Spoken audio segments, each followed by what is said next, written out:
నిజామాబాద్ జిల్లా ముప్కాల్ గ్రామంలో ఇందిరమ్మ ఫ్లాట్లలో ఉన్న సమస్యల గూర్చి ఎంఆర్ఓ గారికి బీజేపీ నాయకులు వినతి పత్రం ఇవ్వడం జరిగింది. ఇందిరమ్మ ఫ్లాట్లలో గుడి, బడి, అంగన్వాడికి సంబంధించిన ఫ్లాట్ల గురించి మరియు వీధి దీపాలు, మురికి కాలువలు మరియు రోడ్ల సౌకర్యాలు లేకుండా ఇందిరమ్మ కాలనీ ప్రజలు చాలా ఇబ్బందులు పడుతున్నారని, ఇందిరమ్మ కాలనీ వసూలు పడుతున్న ఇబ్బందుల గురించి ఎంఆర్ఓ గారికి వినతి పత్రం ఇవ్వడం జరిగింది. ఈ కార్యక్రమంలో బీజేపీ ముప్కాల్ మండల అధ్యక్షులు గడ్డం సంతోష్, నర్సయ్య, దినేష్, శ్రీనివాస్, స్వామి, గంగాధర్, గోపాల్, నరేష్, మజీద్ కార్యకర్తలు తదితరులు పాల్గొన్నారు.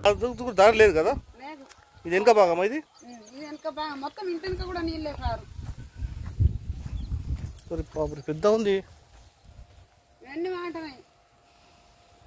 అలాగే ఇక్కడ మేము 640 ప్లాట్లు ఇవ్వడం జరిగింది. రెవెన్యూ డిపార్ట్మెంట్ ద్వారా మేము ఇంకోటి మెమోరాండం ఇవ్వదలుచుకున్నాము. ఎందుకంటే 10% గుడి, బడి వాటి కొరకు 10% దిగడం జరిగింది. మరి ఆ 10% ఎక్కడెక్కడ ఉన్నాయి మాకు ఎంఆర్ఓ ద్వారా గుర్తించాలని చెప్పేసి మరి మేము ఎంఆర్ఓ కోరుతున్నాము. ఇది సాధ్యమైనంతగా త్వర చేస్తే మేము కూడా వాళ్ళకు లేని వాళ్ళ కులాలుగా మరి ఇచ్చుడా, లేకుంటే లేని వాళ్ళకు ప్లాట్లు ఇచ్చుడా అనేది జరుగుతాయి. ఇవన్నీ మీరు దయచేసి ఎంఆర్ఓ గారు కూడా దీని మీద స్పందించి ఈ మన ఏదైతే 640 ప్లాట్లు ఇచ్చిందో దాంట్లో 10% మీరు ప్రతి దాన్ని గుర్తించాలా.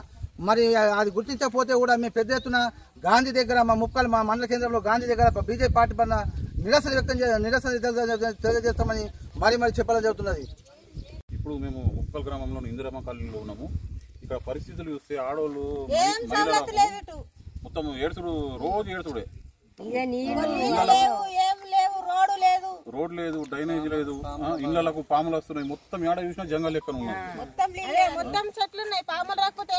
ఇప్పుడు ఇల్లు ట్యాక్స్ కడుతురు, నల్ల ట్యాక్స్ కడుతురు, అన్ని కడుతురు. వీళ్ళకి ఏం సౌకర్యాలు మాత్రం ఏం లేవు. వీళ్ళు ఎట్లుంటున్నారో కానీ ఇక వీళ్ళకు పాపం వీళ్ళని పట్టించుకున్న వాళ్ళు మరి ఏంది, మరి అధికారులు ఏం చేస్తారు, నాయకులు ఏం చేస్తారు?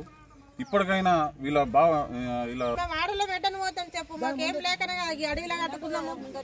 ఉన్న ఇల్లు ఎందుకు కట్టుకుంటారు? లేని ఇల్లు కట్టుకుంటాము. ఇవేనా మీ డ్రైనేజ్? ఇవేనా మొత్తం ఇవే. ఎక్కడ చూసినా నీళ్ళు ఆగిపోతాయి. చేస్తామంటే రొక్కలు కూడా చేంజ్ అయ్యారు.